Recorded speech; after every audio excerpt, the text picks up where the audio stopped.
Kerala gazetted officers association Palakkad town ഏരിയയുടെ വാർഷിക സമ്മേളനം സംഘടിപ്പിച്ചു.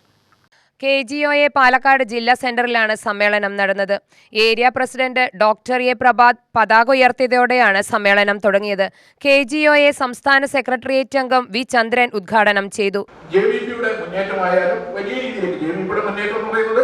ഇന്ത്യ പോലുള്ള രാജ്യത്തിനകത്ത് നമുക്ക് അല്ലെങ്കിൽ ഒരു വലിയ രീതിയിലേക്ക് ആഗോളവൽക്കരണ നയങ്ങൾ, സ്വകാര്യവൽക്കരണ നയങ്ങൾ നടപ്പിലാക്കിയതിന്റെ ഭാഗമായിട്ട് ഒരു രാജ്യമാകെ തകർന്ന രീതിയിലേക്ക് വരുമ്പോഴാണ് അവിടുത്തെ ഒരു ആശയം മുന്നോട്ട് വെച്ചിട്ടുള്ള ഒരു പാർട്ടി എന്ന രീതിയിലേക്ക് JVP മുന്നോട്ട് വരുന്നത് എന്നുള്ളത് ഇന്ത്യ പോലുള്ള രാജ്യത്തിനകത്ത് വരും ഘട്ടങ്ങളിൽ വരേണ്ട വലിയൊരു മാറ്റത്തിന്റെ തുടക്കം എന്ന രീതിയിലേക്ക് നമുക്ക് ഇത്തരം പ്രവർത്തനങ്ങൾ നമുക്ക് ആവേശം നൽകുന്ന സാഹചര്യമുണ്ട്. നേപ്പാളിൽ വലിയ രീതിയിലേക്ക് ഇടതുപക്ഷ മുന്നേറ്റം ഉണ്ടാകുന്ന കാര്യങ്ങളിലേക്ക് പോകുന്നുണ്ട്. നമീബിയയിൽ അടക്കം വലിയ രീതിയിലേക്കുള്ള ഇടതുപക്ഷ മുന്നേറ്റം ഉണ്ടാകുന്ന സാഹചര്യം കൂടി സാർവദേശീയ തലത്തിൽ പരിശോധിച്ചാൽ നമുക്ക് കൃത്യമായിട്ട് കാണാൻ കഴിയും. അമേരിക്കയുടെ സമീപനങ്ങൾ, സാമ്രാജ്യത്വ സമീപനങ്ങൾ അല്ലെങ്കിൽ അവരുടെ താല്പര്യങ്ങൾ സംരക്ഷിക്കാനുള്ള സമീപനങ്ങൾ ഉണ്ടാകുമ്പോഴും അതിനെതിരായിട്ടുള്ള വലിയ പ്രക്ഷോഭങ്ങൾ ലോകവ്യാപകമായി ഉയർന്നു വരുന്നുണ്ട്.